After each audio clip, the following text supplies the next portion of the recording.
the index universal life policies.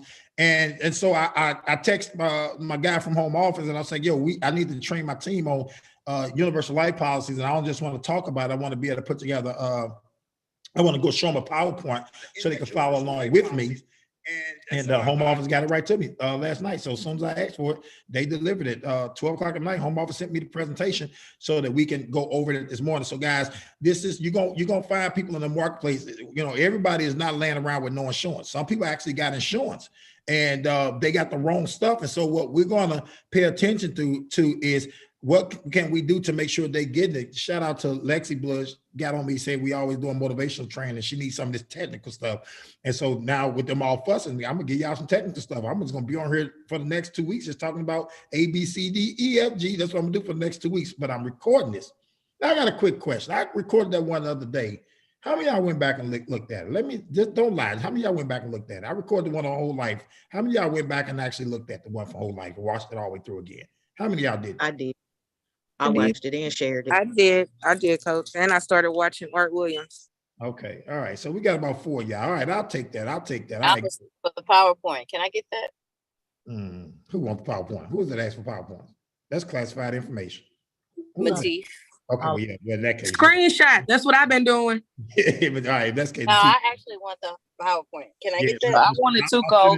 I'll send it to LaShawn that she'll get it out to our distribution list. So guys, listen. And then if you're not on my distribution list, your RVP is. So make sure your RVP or your regional leader get it to you. Check with your regional leader first before you start buying your RVPs. So yeah, check with the regional leader first, and you all to get the PowerPoint. I think it's good to follow through with this stuff. So as you're listening to it, start dissecting it, start letting it resonate in your mind, so that you can really understand this stuff, so you can be effective in the marketplace. Because a lot of people, even if they don't have insurance, they've seen an IUL presentation or a whole life presentation, and they think they kind of understand, but you got to know how to go break that thing down and help them to clearly understand why BTID is the best way to go. By term, investor difference, it's the best way to go for real and all intents and purposes. It's the only way to go. So let's go to this, guys. We're going to hit the share screen and get into our training for this morning. Boom, boom, boom. I think I can find it. All right, good. So we're going to talk about this IUL Index Universal Life Policy. We're going to go and hit a couple things about whole life too, just kind of to make sure, guys, we bring out those points on that. And guys, along the way, if you got a question, just raise your hand. Shell, Sean, somebody, if y'all can let me know, because I'm not going to be able to see the hands that goes up because of the way how my format is. And, I'll take a pause if y'all got a question. Now, don't ask me no weird questions. Ask me questions pertaining to what I'm talking about. And so nothing weird, just stuff pertaining to what I'm sharing. So index universal life.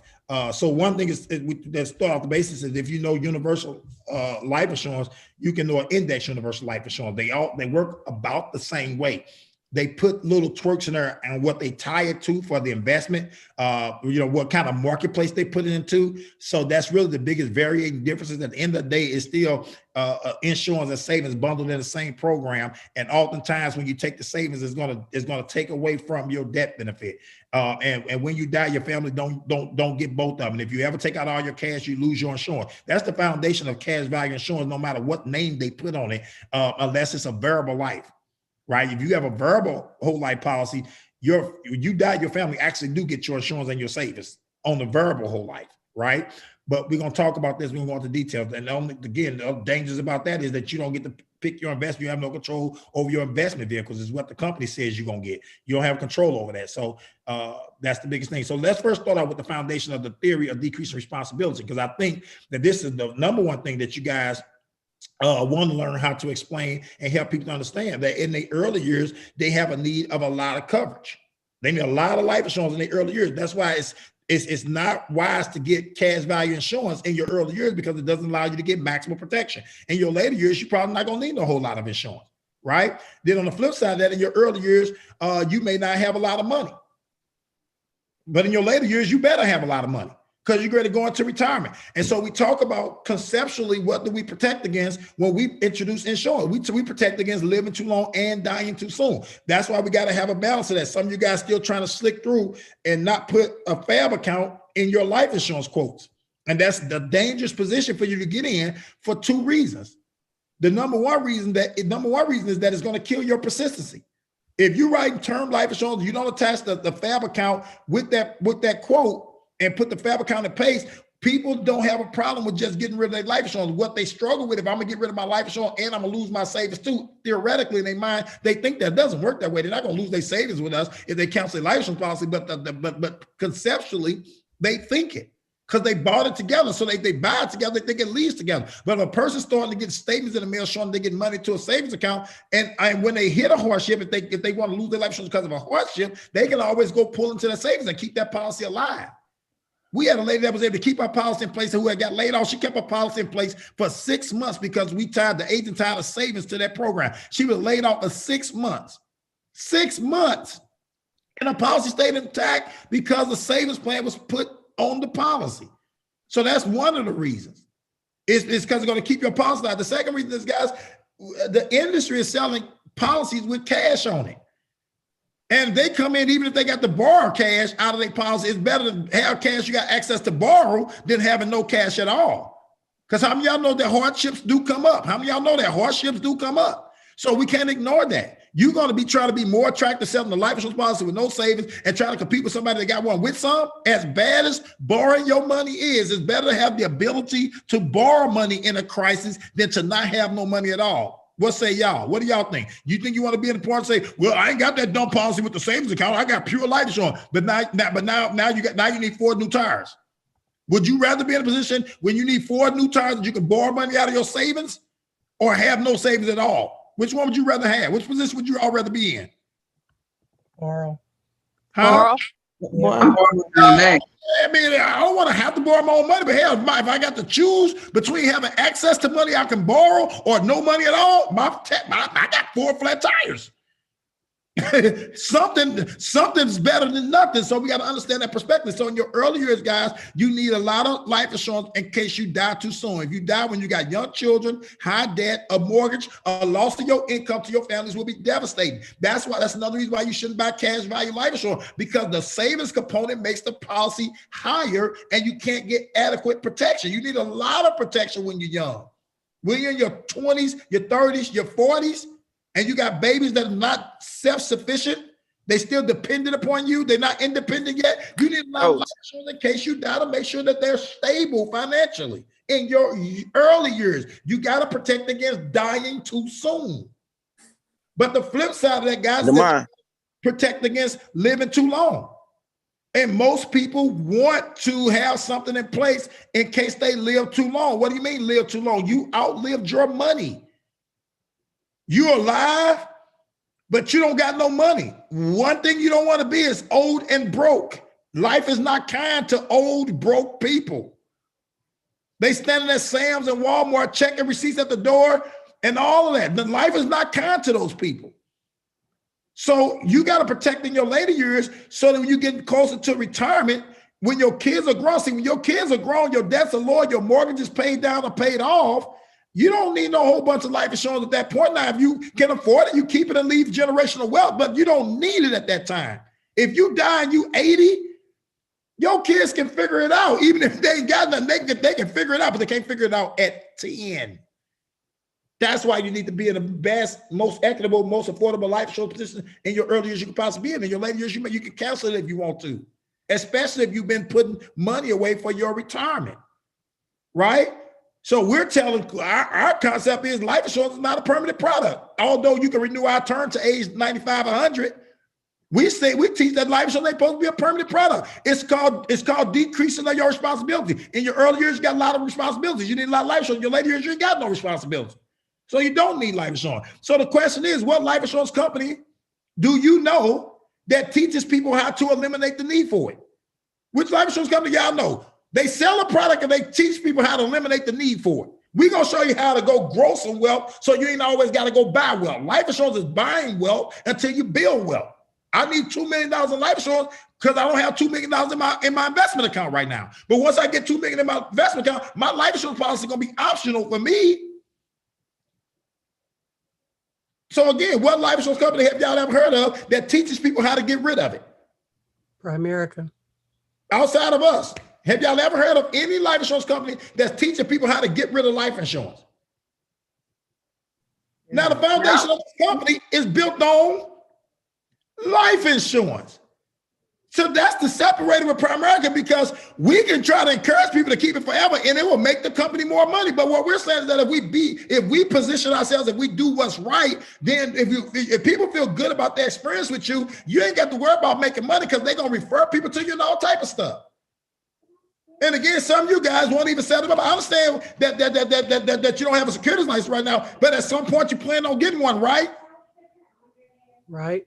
So then you position yourself to make sure that when you get that license intact, that you can transfer those people, or somebody in the organization can handle those clients for you, so they can start working on building on wealth. Every client that I've ever needed to have an investment account, I wasn't sitting on that client. All this time where I didn't have my securities license, I wasn't sitting on it. I was sending my clients to somebody to take care of them. Even my RVPs and all that, my whole organization, I'm sending y'all to people saying, hey, I ain't saying I ain't got no license, so this don't matter. I don't care. I want people to start building wealth.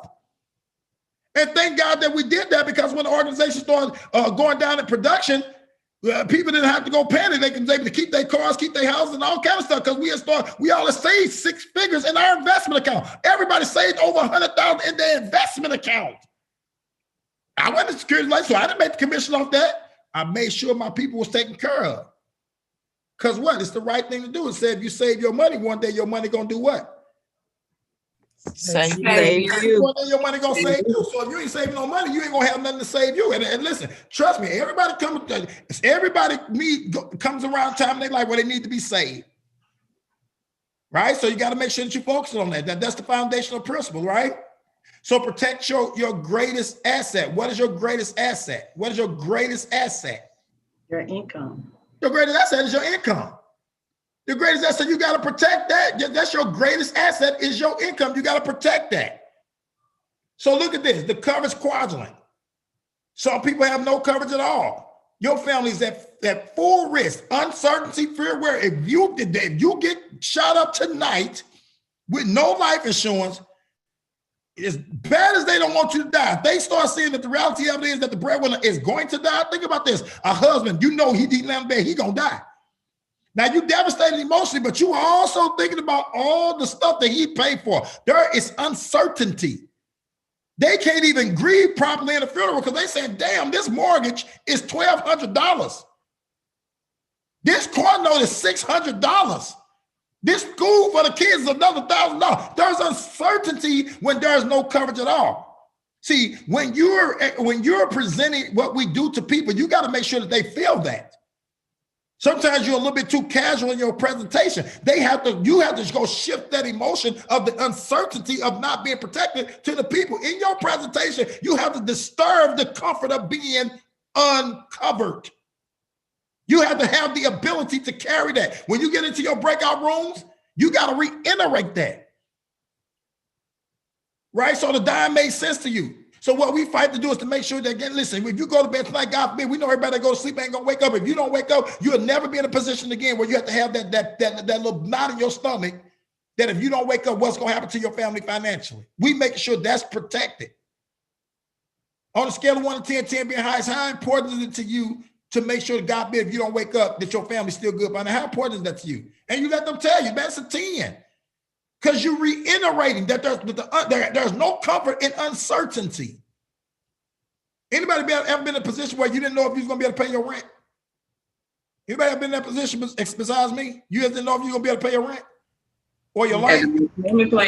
Or your notes? Like you ain't for sure now if they're going to come get the car? Anybody ever been there? Anybody ever been there? Yes, sir. Yeah. See, imagine that feeling you had when you ain't know you hide in the car and all that, and you don't know if they're going to come get it. Or when they gonna get it. Imagine that. That's a lot of uncertainty. That's a lot of unease. You see, that's what you got to transfer to your clients that got no protection. They sitting on your line with no protection, and they can comfortably get off of that. They can comfortably get off your line unprotected. You didn't make them feel like the repo man. Make you feel. I ain't saying pressure sell them, but you got to say some things that help them realize what they love. So no coverage leads to uncertainty, fear, and worry. I'm worried, man. If I wake up, man, my kids died, man. I mean, I died. My wife, my kids in trouble. I got to be worried about that. And it's our ability to transfer that emotion. Other people got limited coverage, group insurance. Some of you guys say with group insurance, so goes the job, so goes the insurance. I say in most cases, so goes the job, so goes the insurance. Some of them allow you to transfer it. But when you transfer it, it moves from term insurance to what? Whole life. You went from damn near free insurance to the most expensive type of insurance you can ever have. So in most cases, you can't take it with you, but there are some cases that you can. But group insurance, you don't control it. I don't want to be letting them tell me if I can keep my plan or not. I need one that I own or I control. Mortgage insurance. Think about this. Some people got mortgage insurance. And they'll tell you on the dime, well, I already got type of insurance if my house, if I die to pay off my house, right? But here's the thing on mortgage insurance, it's decreasing term. What you mean decreasing term? Meaning that as the balance of your mortgage goes down, so does your coverage. So if you got $1 million house and all you owe is $500,000 15 years later, your coverage is only $500,000 on that decreasing term. And that $500,000 pays out the house. So they decrease your coverage, but they didn't decrease what you're paying for it. If you were paying $150 a month for the coverage, when your coverage went from $1 million to $500,000, you still paying the same $150 a month. Does it make sense to pay the same price but get less protection? Does that make any sense? Pay the same price and get less protection. It makes no sense. So as you paying down a decrease in mortgage policy, the mortgage balance is decreasing, the face amount is decreasing with it because the mortgage company can never insure you for more than what you're indebted to them for. Let me say that. The mortgage company can never insure you for more than what you're indebted to them for. So they have to decrease the face amount. The face amount have to go down with mortgage protection.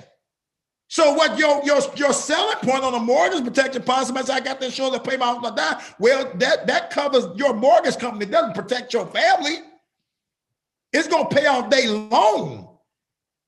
But what then, after the house is paid off, what do you have to feed the kids that's in the house? If I'm gonna pay $150 a month, let me keep getting the $1 million that I started out with. So I want a level term for $1 million. Not a decreasing term. Give me a level term because I'm gonna pay the same price for 30 years. Give me the same protection that I'm spending my money for. So we're gonna take the whole same $150 and get you $1 million plus. And in 15 years, when your house is only worth $500,000, you still got $1 million worth of life insurance, right? In year 20, when your house, all you owe is $250,000, you still got $1 million worth of life insurance. You still gonna pay the $150, you still should get what the $150 paid for. So they think they saying something, they think they slick because they saying we got to do no. You need something that's gonna cover you no matter what. Gonna protect your family no matter what. So that's mortgage insurance. Then the third one was the credit life insurance. See, the smart people actually jot notes down in their phone thing. They got their thingamajig or whatever, and they taking notes. Yeah, you're gonna get the recording, but you should be jotting down some of these key points, right? You should jot down a couple of these free points. Think about this. Credit life insurance works this way. You do not own the credit life policy. You just pay the premium. You don't own the policy. All you do is pay the premium. And you don't even get you don't get to pick the beneficiary. So credit life insurance is when you got indebtedness to somebody. Credit life insurance is I borrowed $50,000 from Sierra Tate. Sierra Tate says, I want my $50,000 back plus my interest, whether you live or die. So you have to take out a credit life insurance policy in case something happens to you, I can still get my money. See, sometimes you get a personal loan and things like that. They make you take out credit life insurance to secure their indebtedness. So what happens is I may pay $50 a month for this credit life insurance policy. Sierra Tate owns the policy because that's who I'm indebted to. Sierra Tate is the beneficiary because that's who I'm indebted to. All I do is pay the premium. So even as my indebtedness to Sierra Tate goes down, I'm still paying $50 a month for credit life. But if I don't owe her $50,000 no more, they still charge me $50, but all it is $40,000 in coverage now. $30,000 in coverage now, but I'm still paying the same price that I was paying for $50. That's credit life insurance, right? So yes, John, she got to get permission to sign off. You can't insure nobody without their knowledge unless they're a minor child and you're the guardian or the parent over them. So yeah, they got to sign off on it. But people got you guys got to understand that y'all gonna see this stuff and people gonna tell y'all they got insurance, and you see credit life insurance. You got to know how credit life insurance work. You see mortgage protection insurance. You got to know how mortgage protection insurance work. See, this is your industry. This is your field. This is the work. This is where you reside. This is where you're going to make your money at. You got to know and understand this stuff. Right? Well, right now, how did you understand it? I don't know. It's a beautiful thing called YouTube. I got on it. It's a beautiful thing called Google. I got on it. This is how I learned all this stuff, guys. I'm telling you. And when I got through passing my test, I didn't make that the end. I kept the book. Let me say that again. When I passed the test, I wasn't the guy that just like, damn, let me pass the test and forget everything I learned. The test was about the industry. I started teaching the life insurance class to make sure I was getting my agent's license. I didn't just get the information enough to pass the test and went on down the street. I actually wanted to know how. Do you know when you took your life insurance exam test, they made you study what a whole life policy do? Do y'all know they made y'all understand that on y'all test? Do y'all remember that? I do. Do y'all remember they told y'all what a universal life was? Do y'all remember that? Yes. You can't even pass a test without you having an understanding or knowledge to a degree about this stuff. But what happens is when most people pass the test, they dismiss all the information about the industry that you're in. You think all you're supposed to know about is damn term insurance? No, term insurance is all you're supposed to sell. It ain't all you're supposed to know. I want my enemy's playbook. If I had this, y'all can say what y'all want to say about Spygate. Hell, if Bill Belichick would have never got called, he'd have been the greatest coach legendary in history if he never got called Spygate. Everybody want to know what the opponent's playbook is. Everybody want to know what play, how they're going to try to come at you, because you can have a better probability of stopping them and winning. I want to know what reliable selling. I want to know what Transamerica's selling. I want to know what Monumental Life is selling. I want to know all that. I ain't interested in selling none of it. But when somebody got it in front of me, I need to know how to win that game. You put a credit life policy in front of me, I need to know how it works. You put a universal life policy in me, I need to know how it works. And I chose this industry. So when I went through my class and passed my test, why the hell would I dismiss and forget about all that information? Why would I never pick up the book again? I need this stuff to be on the inside of me. This is the career path that I chose. I don't sell it. I just replace it. Don't you need knowledge to replace it? If somebody sitting there with a universal life policy, you shouldn't be sitting there like a deer in headlight. You had to pass a test about universal life. So how did I get it indoctrinated in me? I kept the book. I went back in it. I started understanding what this thing called corridor means that y'all keep seeing. Corridor. What the hell's a corridor? You better figure it out. It's IRS regulated when you're dealing with cash value insurance, universal life in particular. But they went over all that in your book. Now, if I stepped on your toes, say ouch. I'm gonna wait. If I stepped on your toes right there, say ouch. You want to want to get rid of the book as soon as you pass. Come on, I'm waiting. I Put my All book right, on my desk. that's all I want to do. Now just go get the book. Go get the book back, because I'm gonna hit you with some few things. But you got to get hungry for this stuff. Like you want to walk around like I'm the baddest one in this deal. I'm the baddest one in this deal. I understand this better than anybody gonna understand it. And I'm not gonna come across as be sitting in front of no table somebody with a whole life policy and don't have the ability, the wherewithal to go replace that. No, you ain't gonna catch me like that. You sitting there, you got a whole life policy, and I show up, you're not gonna have that policy no more. It's not gonna happen. Because I didn't get good, I got great. Right? So that's what we got to make sure that we focused on. All right. So listen, let's get into it. So that we talked about credit life, we talked about the mortgage protection, right? We talked about the group insurance, right? And here's the biggest part about these policies. You're not in control. You're not in control. You don't get to determine. You're not in control. That's a problem. I want to be in control. And then there's portability issues, right? And some of them are gonna let you convert it and keep it after you're no longer with the employee. Some of them don't. The biggest thing is that you're not the one that decide if you get to keep it or not. All right, cash value insurance, protections, bill savings, but it's high initial costs. Why? Because they bundling your insurance and your savings together. And then term insurance is pure protection. It replaces your income. And it's a less initial cost. So if it's less on initial cost, then it allows you to get more when you need it. All right. So how do you protect your family? So whole life, we talked about whole life in detail the other day. I'm not gonna go too much into it, but it's some key points that I want you guys to make sure that you got into your memory bank. What is whole life insurance? Whole life insurance is a type of cash value life insurance that provides a death benefit and also includes a what? Savings element. Whole life policies fully endow. The word endow means the face amount and the cash value is equal to each other. When a policy endow, that's when the face amount and the cash value is equal to each other. Right? So, which means that the cash value created by the savings element of the premium equals the face amount of the policy. When this happens, the policy has matured. It's paid up and no more premiums are due. When it down, you don't owe no more money. Right? Most whole life policies mature at age 100, but they can also be mature at a lesser age. Recently, some whole life policies are designed to mature at ages greater than 100 up to age 120.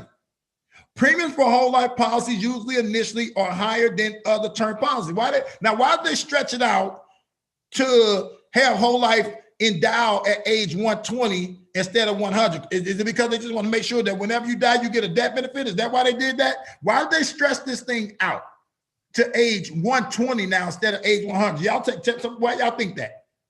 So Keep your money going. Now taking it out to 120. Why do you think, Miss Crystal? Because they don't want to pay out. It ain't not just that. More importantly, at age 100 is when it matures. At age 100 is when you ain't got to pay them no more premium. It's paid up. Oh, people don't live that long. The people don't live that long? No, people, who the hell you know live to see 120? Tell me one person you know to live to see age 120. Nobody. Right. But I know a couple that live to see age 100. And if they live to see age 100, then they won the bet. The company got a whole life insurance. When you reach age 100, the whole life company has to give you the face amount. It's over. Ain't no more life insurance. Ain't no more savings. Your cash value is equivalent to your face amount. So if you had a $100,000 whole life policy, you got $100,000 in your cash value. They send you a check for $100,000, not 200, 100. All right. Your life insurance is always face amount of 100. If you died, you would have got 100,000 as long as you didn't borrow nothing from the savings. So this is saying they didn't borrow from the savings, or if they borrowed from their savings, they paid it back. And at age 100, based on your premium payment schedule, your cash value and your face amount is going to equal each other, and that's called endow. It's now became an endowment policy. And at that point, they cut you the check. So they're not interested in cutting you the check at age 100 and getting no more premium. So they stretch it out to 120 so they can keep on getting premium. They're going to have to pay you the $100,000 regardless. Why not wait 20 more years or 10 more years or 5 more years before we do that? Because we can keep getting premium to pay you what we're going to end up paying you anyway. Right? They're going to pay you the $100,000 anyway, unless you borrow from them. I ain't trying to give it to you at age 100. That's when the policy endows. Does that make sense to everybody? Go ahead, Yes. Sue. Yes. Okay, that makes sense. So when they said they're paid up, because we hear it all the time, they're giving them a check. When they're telling me they're paid up, they're not telling me that they received the check. So is that a different type of whole life? Or because they're saying, my mom got insurance on me and she's paid up. So is there a different type of whole life? No. Whole life is whole life, right? So whole life policy is a whole life policy. It's just 3 ways that you can pay it, right? There's 3 different ways you can play it. Hold on a second. So it's 3 ways you can pay it. Here's the 3 ways you can pay it. You can pay it lump sum. That's called single premium whole life. I just paid you one single premium and we're done. It's called single premium whole life. I'm gonna pay it with one single premium and I don't owe you no money no more. I pay one single premium. Does that make sense? Right? So what they did is when you paid that one single premium, they're saying, okay, well, if you're gonna pay this one single premium, let's say it's for $100,000 worth of insurance, and I'm gonna pay you one single premium for $100,000 worth of insurance. Well, they're saying is that, okay, we get this one single premium and we invest this in the market, right? We would have made the profit that we want to make before they die. So that single premium is based on what profitability that they need over that stretch. So you never pay again. You got $100,000 worth of insurance. It's done. It's over. They may say, you give me $40,000, you got $100,000 debt benefit. You pay them $40,000, one single premium. You don't got no more bill due no more, right? It's over. a limited pay policy, like the boy may say, okay, my mama got a policy on me, it's paid off. She may have a 20 pay. So it means pay it for 20 years, then it's paid off. So instead of paying it for your whole life or to age 100, you pay for 20 years or you pay for 10 years. It's called a limited pay policy. I'm going to pay it for a limited time, 10 years or 20 years. And it works the same way with your mortgage or your car note. You can pay your house off in 30 years or 15. If you choose to pay it off in 15, what's happened? What happens when you choose to pay your house off in 15 years instead of 30? What happens? You pay less. You pay less interest. You pay more monthly. Right. Right? So your monthly premium is going to be higher. So when people got a limited pay policy, they have to now pay a higher premium. The policy could have cost them $30 a month for that $10,000 in life insurance, but instead of paying $30 a month, they're going to pay $60. Because they ain't trying to pay for it till they age 100. They want to pay it off in 10 years. Does that make sense? Yes. So that's a limited pay. So I gave you two ways. You can pay a single premium. You can pay for a limited time, 10 years, 20 years, whatever y'all structured out with the company that y'all agree to. That's a limited pay. Or you could pay ordinary straight life. That means you pay your premium every month to age 100. When you turn age 100, then if you're still alive, they're gonna give you a check for what the face amount was. Or if you died, they're gonna give you a check for the face amount was, as long as the premiums are still being paid as agreed. Any questions on that? Okay, so if they pay the limited, if they pay the single or whatever, they still have that policy up until they die? Yes, to age 100. It's die or turn age 100, whichever one happens first. Okay. Turn age 100, you get the face amount. You die, you get the face amount. The cash that it built, though, goes back to the life insurance company. That makes sense? So most whole life policies, before your cash starts to accumulate, it takes 2 or 3 years before your cash starts to accumulate if you're doing an ordinary straight life. If you pay limited pay, you're putting more money in, so your savings start building up faster. Or if you do a single premium, then your savings start building faster. So you got $100,000 worth of insurance, but you got $10,000 in that savings too.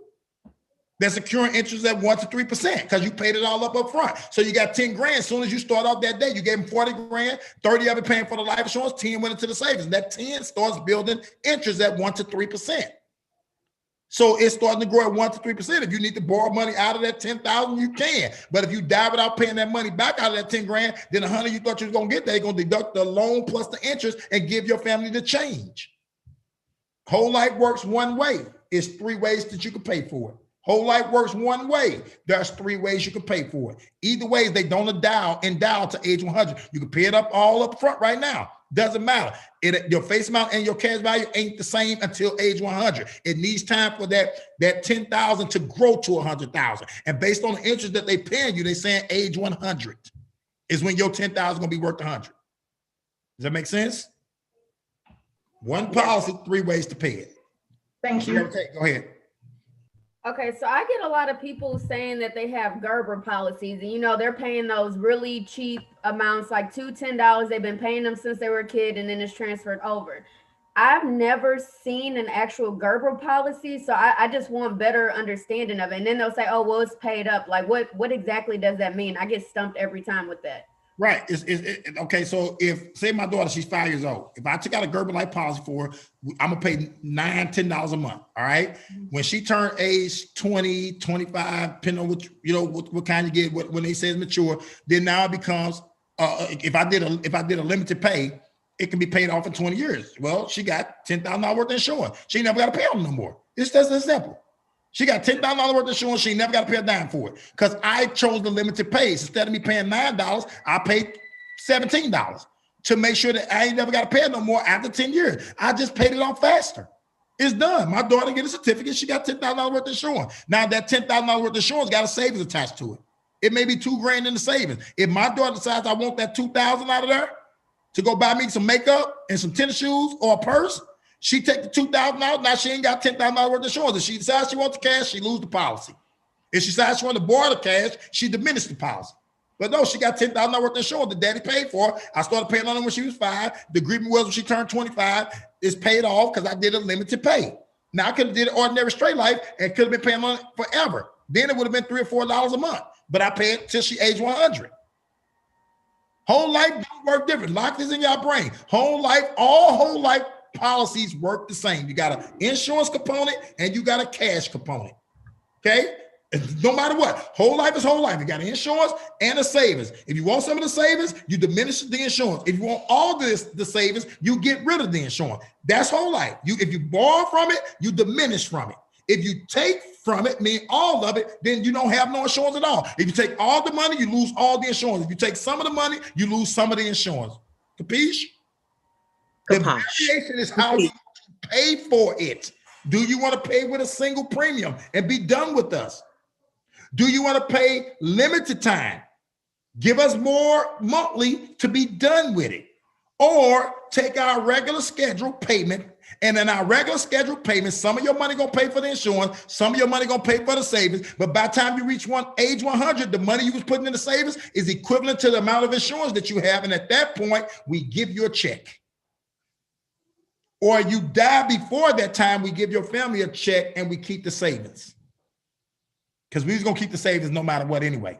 The only way you get a savings and cash value whole life insurance that you truly get is if you surrender the policy. It's not called cash value life insurance. It's called cash surrender value life insurance. If you want the value in the cash account, you got to surrender the policy over to us.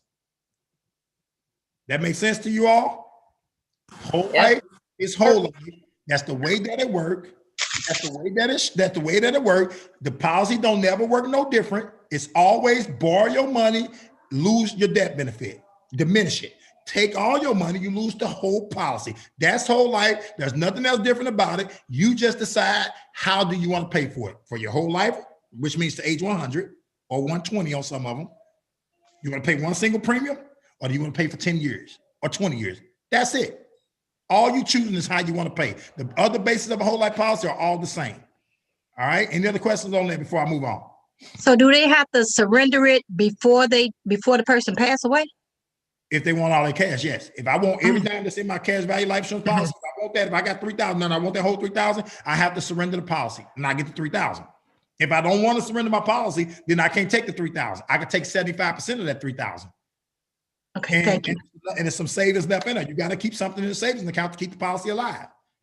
If you don't keep some in that savings account to keep the policy alive, then the policy not alive, the policy dead.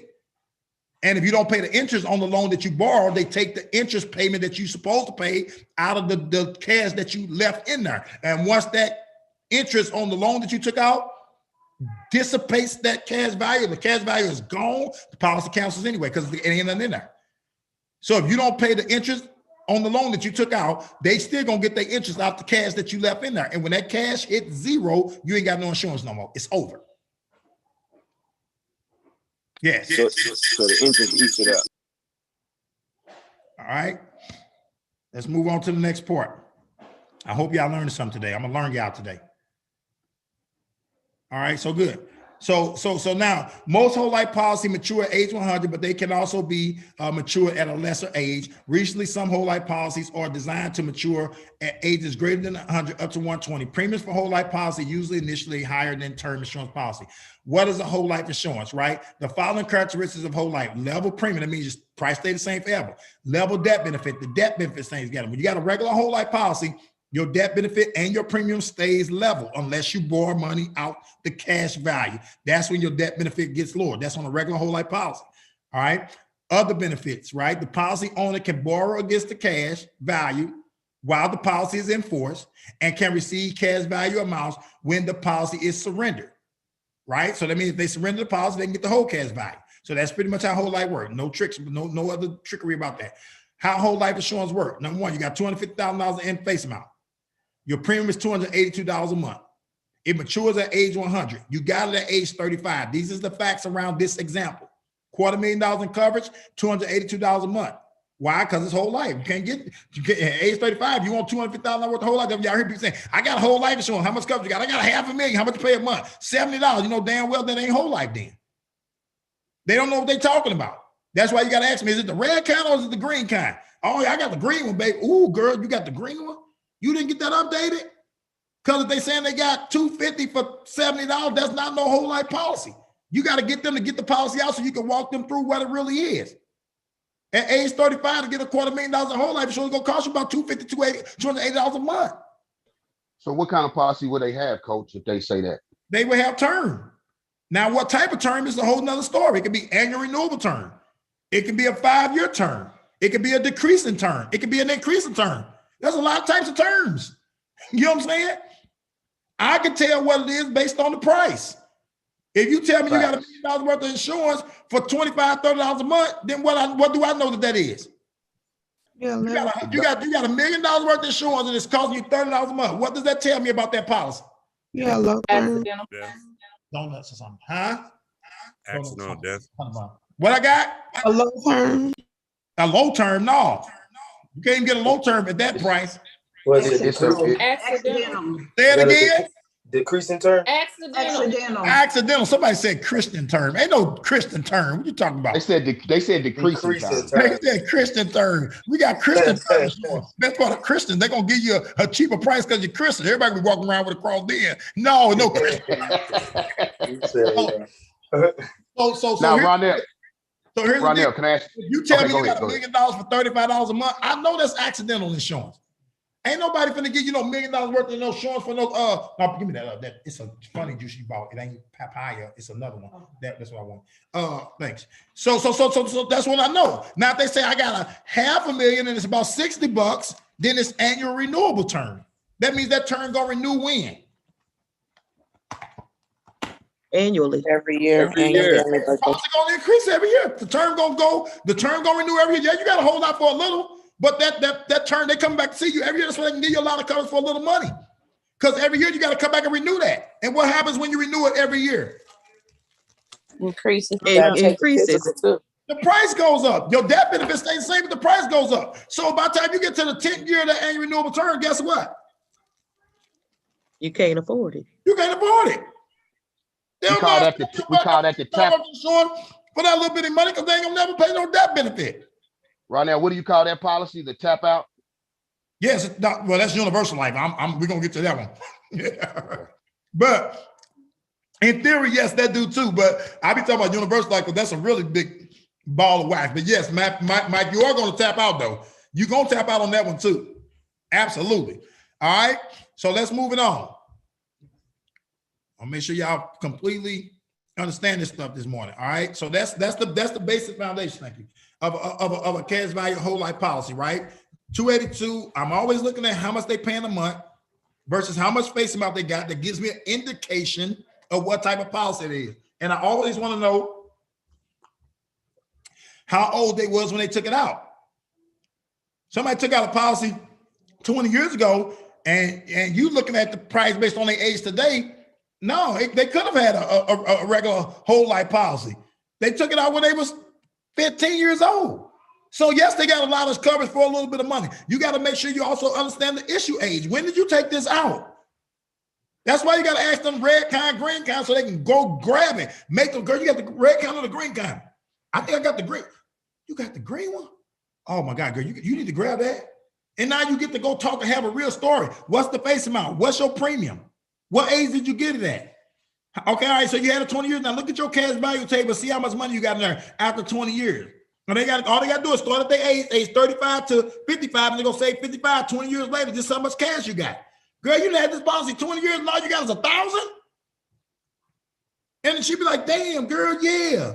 So let's make sure we on the same piece of paper. You've been paying $50 a month times 12 months. That you pay $600 a year times 20 years. You done gave these people $12,000 and all you got is $1,000?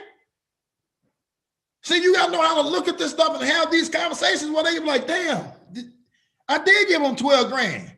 See, $50 a month don't sound like nothing, but $12,000 over 20 years? Now that, my friend, is something. Especially when you're looking at all you got now is $1,000, right? So they got to pay the premium. So you want to make sure you know what the premium is, right? The mortality expenses. That's all this costs. It's factored into your month-to-month payments, right? What your face amount is, so I can compare apples to apples. Whole life insurance, number one, it delays your savings. You took it out at age 35. Does the savings start accumulating at age 35? No. No, it's 2 or 3 years before you'll see the cash value table. That's why it's important to go to the cash value table. Say, so you've been paying $282 a month, girl. Your first year ain't no money going to this policy. Your second year ain't no money going to this policy. Your third year, they gave you $30. Girl, what if you went to the U.S. Bank and you've been putting in $282 in U.S. Bank every single month, and you come back to the bank 3 years later and they say all you got is $30? Would that be a problem? See, you got to ask them these questions when you understand how they internalize these policies. Would it be a problem if you've been putting $282 a month in U.S. Bank, you get there in your third year, ask for a balance check, and they say you got $30? Would that be a problem? Yes. What's going to happen? We're going to turn that bank up. We're going to move some furniture. Well, if you wouldn't let your bank do it, why would you let your insurance company do it? If it don't make sense to put money in your bank for 3 years before you ever got $30, why does it make sense for you to do it with your insurance company? Somebody give me an answer. Don't make sense to let the bank do it to you. Why would you let the insurance company do it to you? Don't know no better. Man, listen, this ain't even rocket science. It's not.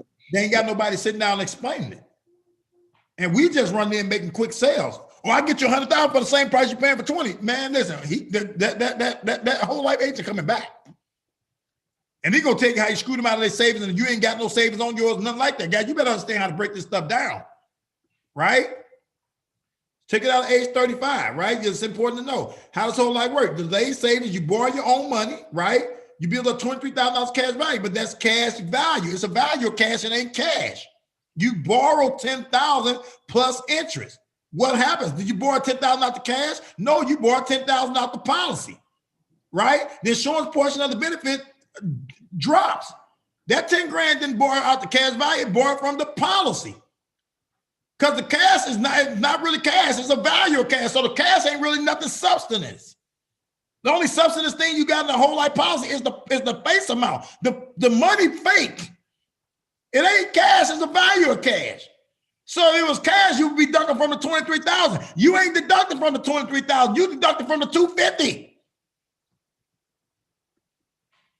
So now you got $240,000 left in net debt benefits. You pay more premium for a less net benefit. This is how cash value insurance work. $250,000, but that ain't what your debt benefit is no more because you needed your money. You got it down to $240. Still paying the same $282 a month though. You're still paying $282 a month, but now you ain't got $250,000 worth of, you got $240 because you needed your cash. Notice they're not addressing what's happening to the cash because cash ain't. Cash, it ain't real. It ain't real. It never told you it was real. It said it was cash value. It never told you it was cash. Cash is cash. When you put the word value at the end of any sentence, it takes away from the original estate. This is not juice. This is a value of juice. And you fire door like, what? That don't make no sense. What is a value of juice? Is it a juice or it's not juice? Right? So you've got to pay the $282 a month plus the interest on the loan. And if you ain't paying the interest on the loan, let me see who was listening. If you're not paying the interest on the loan, where do they get it from? Because they don't just forgive it. Where do they get it from? The cash value. From the savings. The cash value. And if the cash value goes to zero, what happens? They lose coverage. The whole thing. You ain't got no insurance. Cancel the policy. Yeah, you'll get some clients say, I ain't never had to pay back my loan. Okay, Ms. Jones, you right, you didn't. They took it from that cash value, and when that cash value ain't done no more, what you think gonna happen? You can either cut them a check or you can't. And if you need to borrow 10 grand, you probably ain't gonna be able to cut no check. Only receives the death benefit, no cash value. Whenever you do decide to die, whatever's left in that death benefit, after they deduct what you borrow, that's all you're gonna get. Is this making sense, guys? The $129,000 that you thought you had built up after they took for the loan, you ain't got that no more. It's done. That's whole life. So if you understand whole life, you can also understand universal life. They cousins. They look alike. They similar. They came from the same bloodline. All right. So don't think it's way. So it's only two variant points that makes them different. So don't start thinking like, oh my God, I'm now a whole life work. I just figured it out. Damn, now I got to learn universal life. They cousins. They grew up in the same house, right? So if I know how cash value, if I know cash value, you know universal life. Universal life and whole life is cousins. So let's look at the basics of universal life. Universal life insurance, also known by the generic name of flexible premium. Somebody tell me what the word flexible and adjustable mean. Somebody tell me. Go up and It down. doesn't say Go the any type of way. Unstable. Listen, this is right at the front of the policy. On the base page, it says flexible premium adjustable life. So that tells me that my premiums are Flexible. They and my never life death consistent. benefit is. Adjusted. That's what the policy is telling you. The name of the policy says they call it universal life, but on the front of the coverage it says flexible premium, which means my premium is flexible. The title's flexible. And adjustable life means that my death benefit is adjustable. Adjustable. This is not rocket science, guys. Reading is fundamental. All right. This is what a universal life is. It's flexible premium, adjustable death benefit. The policy owner has the flexibility to increase the amount of premium paid into the policy and later to do what? Adjust the face, the life amount. I'm on the first paragraph. I'm on the first line. First line. Universal life insurance is also known as the generic name of flexible premium adjustable life. The policy owner has the flexibility to do what? Increase the amount of premium paid into the policy and to later do what? Decrease it again. In fact, the policy owner may even skip paying a premium. Skip paying a premium, and the policy will not lapse as long as there is sufficient cash value. As long as you got sufficient cash value. They say, listen, this is what I'm trying to tell you. You can pay a little bit, you can pay more. Hell, you cannot pay it at all as long as there is sufficient money in the cash value to cover what you're supposed to pay. Which the opposite of that is there's not no sufficient money in the cash value to pay it. That means the cash value goes to zero. And if the cash value goes to zero, what happens to the policy? The policy cancels. It's gone. You don't Just like they cousin. Just like they cousin. They just got a few little perks in there. Hey, Sharon, you don't want to pay your premium this month? Don't worry about it. As long as we got sufficient money in the cash value to pay or cover it. Hey, newsflash. Whole life works that way too. Whole life, you just got to fill out for a premium loan. If you ain't got no money to pay your whole life premium, all you got to do is fill out for a premium loan. It's the only loan that they can't make you wait how many months to get. We talked about this the other day. Who was listening? 6 months. 6 months. They can make you wait 6 months to get a loan from your whole life policy, except if it's for to pay your premium, then they give it to you right away. Universal Life, you don't got to tell them, I want to borrow money from my cash value. Universal Life saying, if you don't send in nothing, we just going to get it from there. As long as it's something there to get. And if it ain't nothing there to get, then your butt better come up with a check or you ain't got no coverage. That's universal life. Now they say you can pay the minimum premium. So if you pay the minimum premium on a universal life policy, then it operates just for what it is. Annual renewable term. Universal life is an annual renewable term policy. Listen to me. Look at my eyeballs. Understand the words that's coming out of my mouth. Universal life insurance is an annual renewable term with a savings account attached to it. That's universal life. The insurance component is annual renewable term, which means the premium does what every year? Increases. Annual renewable term. That's all universal life is, an annual renewable term policy with a savings account attached to it. That's universal life. What makes universal life permanent is that they attach the savings to it. So every year, the cost of a universal life policy does what?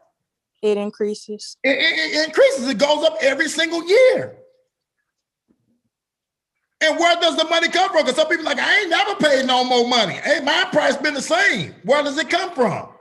It comes from cash value. It comes from the cash value. That's why they don't know what's going up, because they're taking it out of the cash. So while they think they're building up a college education, they not. They paying the inflated cost of insurance. So they already did their balancing chart to make sure that they're getting enough in monthly premium to pay, to make sure that you got a little bit of money in that savings account. But if anything ever gets screwed up, you're screwed. Because once that premium, at some point, the premium going to outpace that little bit of savings. They only giving you 1 or 3% on that savings. At some point, when you get 40, when you get 50, when you get 60, now that premium is grew so much that your cash account can't what? Pay it. It can't sustain it. It can't pay it. So what? Ultimately, you better hope you die before you tap out, because trust me, the cost of that insurance is catching up with that little bitty savings. Your savings ain't even keeping up with inflation, and you're getting older, and they eating up all the cash as it comes anyway. And now at about 60 years old, 65 years old, when you're getting old, unhealthy, they gonna tell you, hey, Ms. Baker, we need a check from you for $1,800 to pay what we couldn't get out the savings now. Guess what Ms. Baker gonna say? I ain't got it. Cancel. Mm-hmm. She gonna cancel. Do they care? No. No. For 30 years, They got their money. They already got their money. They all, it's pure profit. It's pure profit. They don't care about what you talking about. I ain't gonna pay y'all no $1,800 good. Now you'll take your little ugly 65-year-old self somewhere down the street and try to get insurance at 65 with diabetes. That's dirty. No, it ain't dirty. It's that we ain't getting to our people and we ain't doing what's right. We ain't getting to enough people. We ain't showing them buy-term investor difference. So when you get 65 and diabetes, it doesn't matter. Because we taught you how to go protect wealth while you was building wealth. That's why what we do is important.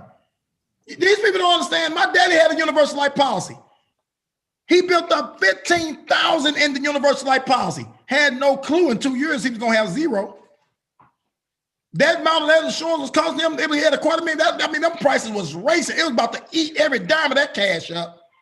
And I happened to show up and talk about buy-term investor difference right before it happened to him. The power of us showing up. Any questions on that?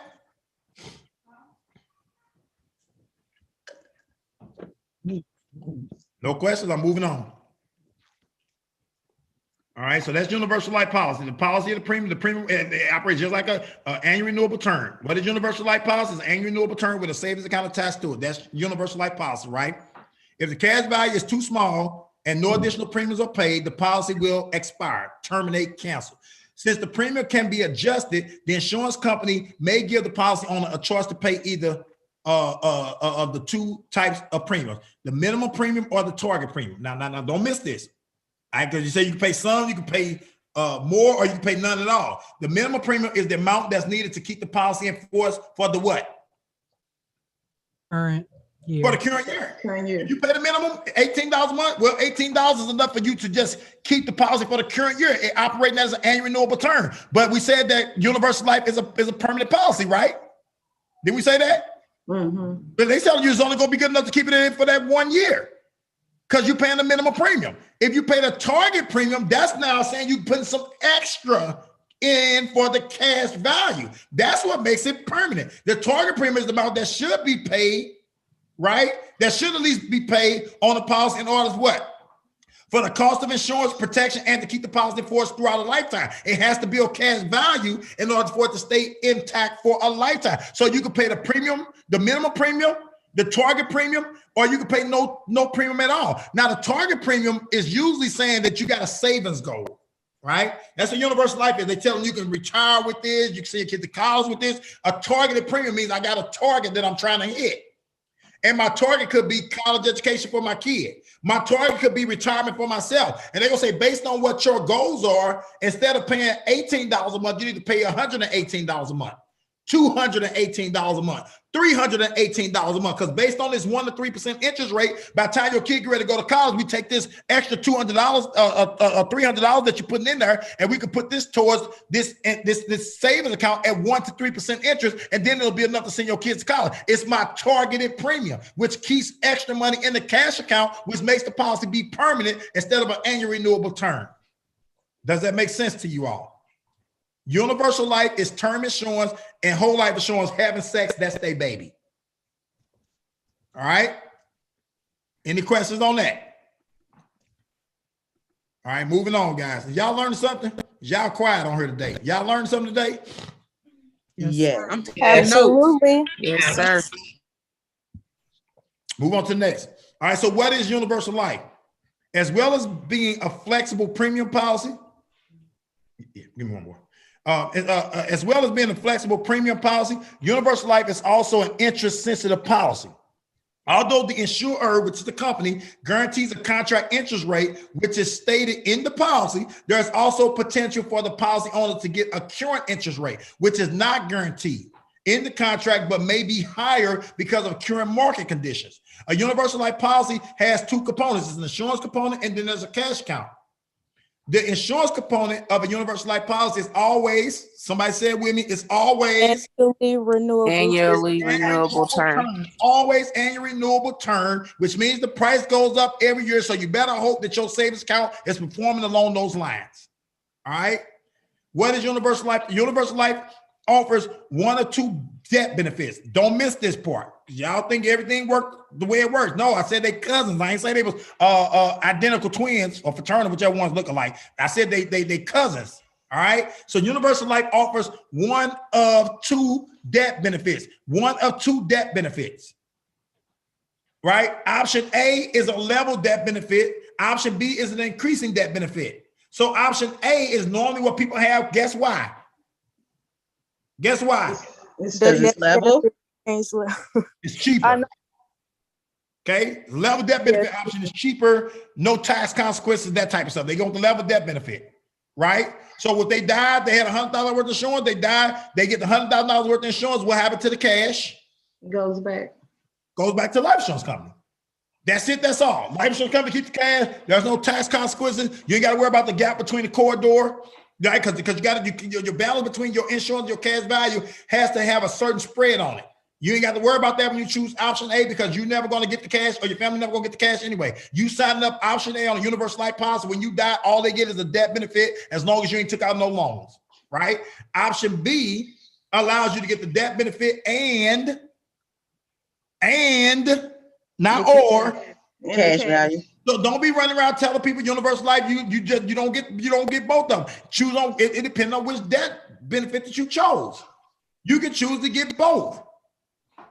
Does this make sense to you all?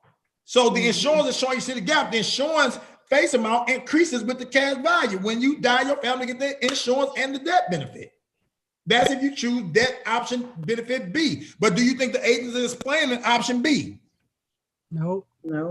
Hell no, they're not explaining that. Their people don't know they can get both of them. You better know. So before you get them on a three-way with the company and be talking about how it don't work and then find like it do work that way because you didn't know what you was talking about, you got them all wrapped up. No, girl, they're going to keep your money. They're going to keep your savings. No, you better check and see which death benefit option was chosen before you get on that three-way and get them to affirm what you thought was right. On the universal life policy, they choose death benefit option B. They get both of them. All right? They cousin. Universal life insurance. ULs come in various types and names. Universal life is flexible premium adjustable life. IUL, which is an index universal life. And when you hear IUL, it just means that it's the savings, right? All this other stuff is the same. The savings is tied to an index, S&P 500. Right? The index saying this ain't how your stock or my stock is performing. It's saying based on the 500 top stocks, we saying this is how they're going to average out. So this is how we dictate the growth of your portfolio based on an index, not actuality. Right? That's the difference. So they put an I on there. That means that the savings, they got to do how universal life works. Universal work the way it works. They're saying what we're going to do with this cash component. When you get into the variations of a universal life policy, all the differentiating is what they're doing with the cash. The regular universal life policy, that cash account is with the life insurance company and is very conservative. When an IUL is tied to an index, you got a guaranteed minimum amount. That, right? You can't, let's say your savings got a minimum amount, meaning if the market crash, you ain't gonna lose no money. We'll give you a floor of 0 or 1%, whatever they choose. Most times it's gonna be 0. So they're saying in your savings, you ain't gonna lose no money, but what does it matter? Because if I die, I ain't getting it no way. Unless I chose debt option what? B. They get you all tied up in stuff that really don't matter because most people don't got no option B debt benefit. They got option A. They tell you on your savings, you can never lose money. So if the stock market tumbles out and crash, you don't lose no money. You just didn't make none. That's what because when it's tied to an index, they usually give you a guaranteed minimum that you'll get. You could get a guaranteed minimum, 1%, 2%, 3%, 4%. Whenever something's tied to an equity index, they're gonna give you a guaranteed minimum. It's for people who don't want to have no loss no matter what. I don't want to lose money no matter what. They tie it to an index. So the difference in the universal life policy is what they tying your money to. That's it. In this case, they're saying, we're going to give you a chance to get a little bit higher gains than a regular universal life policy, because regular universal life policy, you don't take on no risk. The insurance take on the risk. The insurance company take on the risk. You don't. With their universal life policy, they're giving you 1 to 3% because you're taking no risk with the money, with your money. The risk is on the life insurance company. It's held into their account. They taking on the risk. You don't stand to lose no money in your universal life policy. Even the fake money, even though it's cash value, you don't stand to lose it. The insurance company taking on the risk with their investments on the money. Index universal life, you're saying, I don't want to take a whole lot of risk, but I want a chance to make me some money. So then they'll tie it to an index. Then when they tie it to an index, then the index is saying even if the stock market goes out of business, we still gonna give you at least a 0 guarantee. You ain't gonna lose nothing, you ain't gonna make nothing, but you ain't gonna lose nothing. Or they may say you ain't gonna lose nothing and we're gonna guarantee you 2%. That's just also the difference is where is the money being invested? A regular universal life policy, they holding your money in an insurance company account. Index universally, they tying it to an index, Standard & Poor's 500 commonly. Right? And then a variable universal life, that's very risky. The risk ain't on the insurance company when you got a variable anything. The risk is on you. Whatever the market is doing, that's what you get. If the market goes and crash and it's 0, you get 0. You can lose every dime you put in it. Because when you hear variable, it varies and that risk is borne to the customer, not the insurance company.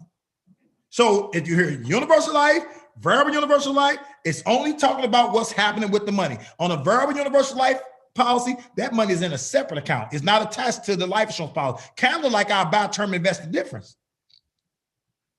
That's what a variable universal life work like. So the death benefit ain't gonna never be less than what they take it out for. Unless they borrow money from the cash, they got to reduce that amount. But if that variable universal life policy, if that variable universal life policy hits 0 in the cash account, you still gonna get your $100,000 worth of life insurance that you took out. If the stock market did great and you got $100,000 profit, you're gonna get $200,000. It's separate. It works just like our buy term and invested difference. That's variable universal life. It's all about what's happening with that savings. Any questions on that? No questions? Y'all pretty good audience. I don't know if you're just really intrigued and y'all listening, or am I boring y'all to death and y'all don't want to talk to me? Which one is it? It's interesting. We learning. Very good. Very. I'm like literally Very tuned in. interesting.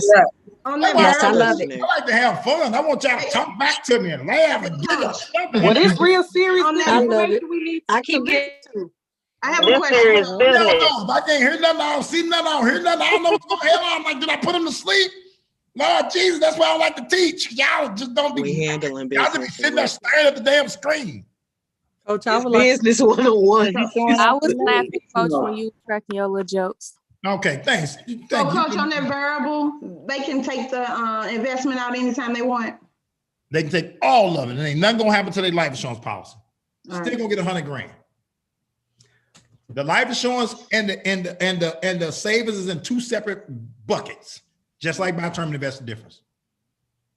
Coach, I'd like for you to repeat where is the money being invested? Regular is going where? Regular universal life policy. The money is being wait a minute. Kayla the one had me do all this training. Is she on here? I know she be at work. Is Kayla even on here? Where you at? I think Kayla at work. Kayla at work on mute. She can't even hear none of this. I done did all this preaching and she ain't even on here. She on here, but she ain't on here.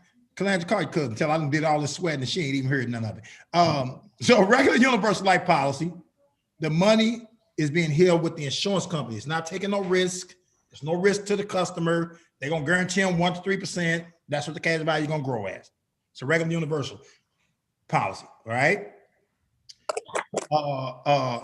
In the IUL is being tied to the index, Standard & Poor's 500, right? So that's not saying what this particular stock or this particular investment doing. Is saying, hey, it's 500 stocks that we're gonna compare and we're gonna say this is about what we think gonna happen, right? And then the performance of your savings is based on what we believe is gonna happen with these 500 stocks that we're comparing it to. That's the index. And then you have variable, with straight core, whatever that market is doing, that's exactly what you're getting. you got 50 grand saved in that account and the stock market crash, you got zero, but you still got all your life insurance. That makes sense? You died, you had 50 grand, Absolutely. your 50 grand plus the $100,000 life insurance policy you took out. Variable universal life. All right. So I'm gonna have to cut it right there, guys. Let me see if y'all got any questions or comments. I can get 60 seconds on a question or comment. And I'm going around to my RVPs, guys, because the RVPs got an important call right after this at 11. So let's go. Tyler, go ahead. Hey coach, I was just wanting to know, will you send this in the group me so that we can have it as well? Yeah, I'll put that in. You talking about this recording? Yes, sir. Yeah, absolutely. I'll put it in there. All right. And it's also recorded live to my YouTube too, Tyler. So y'all go to my YouTube as well. This is on YouTube. So like trainers like this that I do, it's on my YouTube. So this is actually recording to my YouTube. All right. Anybody have any other questions or comments before we go around to the RVPs? And my YouTube name is just Ronnell Burns, not the white. You don't have to put the white on this one. All right, good. So let's go around the horn. Michael David Green. So you ain't got Ronnie on there? You ain't got Ronnie Dwight? No, I ain't got Ronnie on there. Not on this one. Hey, Michelle, make me back the host so I can stop my YouTube recording. Or I can get I thought you say so I can mute Mike. So I can mute Mike. You're right, exactly. Yeah, that part.